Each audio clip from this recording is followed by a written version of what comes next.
Good morning, Martin. Congratulations on the 25 years of Combilift and lifting innovation. How does that feel, and can you tell us a little bit about the background? Good morning anyway, John, but I think like any business owner or founder, of course, you don't really look at success in the last 25 years. You always look at maybe opportunities that we could have took and how we could have did more. But rightly so. I mean, when you take where we've accomplished, myself and Robert, we've over 800 employees on our site here in Monaghan. And I suppose that gives great satisfaction.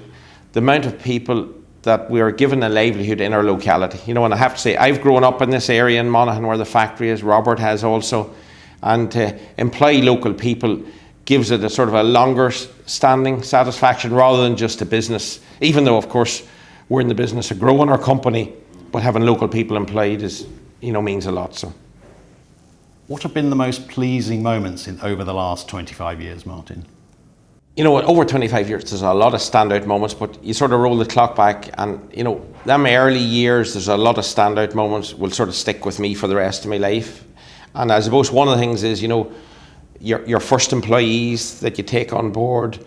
And you can see last night we recognised from we started the business 25 years ago, we had 13 employees year one. 8 of them, 13 employees are still with us today, 25 years later. And you can distinctly remember their contribution, day one, year one, etc. Of course, when you make the product, then you have to find customers. And probably I was fortunate, if you want to call it, or unfortunate, but I probably realised early on, it doesn't matter how good a widget you make or forklift you make, customers don't beat a path to your door. You need to get out there in front of customers. And I suppose we're exporting now to 85 countries around the world. And I could say, not all, but 70 of them 85 countries, I personally would have been involved in winning the first order in each of them markets. And, where they're starting in the UK, for instance, or many markets. And in fact, our business model in many cases is to enter a new market, we follow our customer. And what I mean by that is what's easier now is our larger customers, as they enter new markets with their business, they want a Combilift for their new factory in India, or they want I can even give you several stories, but my first trip to India was not to find a customer in India, but was to find a service partner. And the first order I took for India, I was with an Australian customer of ours called Butler Blue Scope. I was in Melbourne and I took the order in Melbourne in a car park for 4 units for India.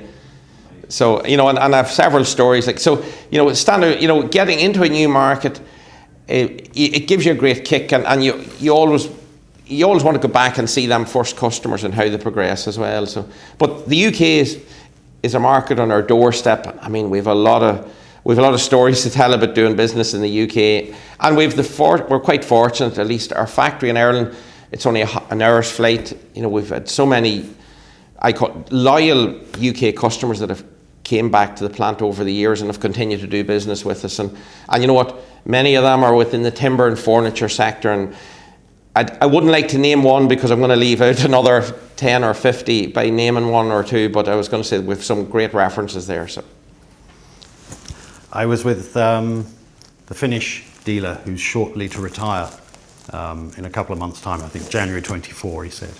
And his first memory of you was apparently you knocked on his door with a VHS in your hand and said, "Do you have a VHS player?" And he said, "Yes, I do. Come in."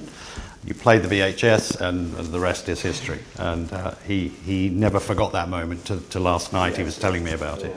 Very proud of that relationship he has with you guys. So yeah, that definitely comes across with a lot of your agencies that work with you. That part of the family. Part of the family, yeah. Yeah, it's really cool. And you know what? It's amazing. I'm just thinking of the different markets, but I can tell you, Ligna. And I know yesterday we referred to it a little bit, but in terms of the wood-related segment or furniture, Ligna is one of our biggest international trade shows, and we get inquiries from multiple markets around the world. But I remember about 12 or 14 years ago, I was in Vancouver. I had some business meetings on a Friday. And I'd no schedule what I was going to do on the Saturday. But I remember the year previously, I had an inquiry from Vancouver Island at the Ligna show. So I got a ferry, went out to Vancouver Island, decided to just go and check this company out. I arrived at this business. They're in the wood business. They make like modular timber. They're a company called Canadian Bavarian. Okay. Oh wow. And I landed at 4 o'clock on a Saturday with no appointment. I met the owner and his wife. They were on the premises. It's a privately owned company. And they actually ordered a Combilift off me that Saturday, and they didn't even know I was coming. So, I mean, when you think of stories like this, I could name that around multiple markets. Yeah. So you've probably got a lot more memories and moments than the three we can go into here. And the innovation is showing no signs of slowing. This has been a busy year for you, Martin. Can you tell us a little bit about what you've been doing this year? Yeah, and I suppose, for Combilift, R&D and new product development is in our DNA for the last 25 years. But I suppose as a sort of a marker for our 25 years, we actually officially launched 5 new products this year, which is a record in itself. Normally we would launch 2 or 3 per year, but this year to have 5 new product offerings is definitely a record in itself. Now, some of it we've entered new market segments, and one of them is the offshore energy, which is designing vehicles for handling blades that are manufactured for the offshore industry. They're 115 metre and longer, 70-ton weight, some very big pieces of equipment.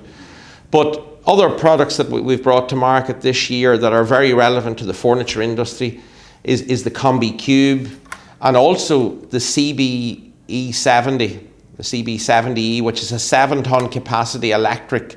That was at Ligna, wasn't it? Was at Ligna, yeah. We actually officially launched at Ligna earlier this year in May, and we have it on display here this week. But that really opens up another opportunity, not just maybe at the furniture manufacturing level, but the panel producers. Because you think of the companies that's making the panels for the furniture industry, they're handling high volume of packs of 2.207 metre deep sheet. So a 7-ton capacity vehicle is of interest, and it's the most compact 7-ton forklift you'll find on the market, and also has that multi-directional capability. And a lot of our R&D investment today is going into electric powered vehicles, because we see, and particularly in any of the wood related industries, a lot of customers, they're handling their product is very environmental friendly, thinking of the wood in itself, and they want material handling equipment that's most environmental friendly that's available. So a lot of our R&D investment is bringing electric vehicles into that market area. And we've seen in the UK over the last 18 months, there's been quite a move towards electric vehicles in the furniture industry. And of course, the added cost of the diesel fuel has been a driver to that as well. So, and what proportion would you estimate is sold with electric power rather than other options? Well, for Combilift as a company today, 70% of our production is electric here in the plant. I wouldn't say the UK is at that level. The UK market still would be, electric's a big part of it, but it's less than 50% of our business. But when you take the Scandinavian markets, it's probably 90% electric, if not more. Even down in Italy, for instance, it's predominantly electric. But mainland Europe and the UK, you can see there's still a big gravitation towards electric-powered material handling equipment. And we talk about manufacturing businesses and warehouse operations. They're increasingly under scrutiny for their overheads. And with your warehouse planning sort of initiative, how is that affecting, how people can maximise their storage space? Yeah, I suppose, if you take that business model for Combilift, we entered the free warehouse design business model, if you call it, about 17 years ago. So we're in business 25 years ago, but we've been offering free warehouse design now for about 17 years. And that part of the business has really grown so much because we're offering a no obligation, it's free warehouse design. And it actually enables customers to visualize maybe what they're doing, how they could improve it. It doesn't mean we're going to come up with a perfect solution, but at least it gets the customer in a way of thinking, how can they optimize their material flow? And I suppose that's one thing, you take in any business, we do get quite stagnant in terms of how we do things, and sometimes a fresh look at how you can actually improve efficiency in terms of storage. Because if you think of a manufacturing company, I often look at, you have a storage area for raw material going in, you have processing the manufacturing, and you have a storage area for finished goods. And if Combilift equipment can allow you to save space in your storage area, that enables you to gain more space for your manufacturing, which is really the revenue generator. And the Combilift equipment allow you to save space on your storage of your finished goods. Because the reality is, a company in the furniture sector is not generating revenue on the space they're using for storage, but if you can reduce that, free up more space for manufacturing, we're bringing real value for money. And of course, as the cost of buildings have become more expensive, and land and rates and everything, heating and everything else to it, if people can do more within their existing footprint, we're bringing them real value for money and of course improving efficiency. And what vision do you have of the business going forward in the next 25 years and when we meet again? Obviously you can't be too specific, but what sort of areas, what sort of regions, what sort of zones are you looking in? You know, John, we can't give away all our secrets, as you rightly say, but if you take one of the products that we launched here actually this week here is our telematics system for the telemetry.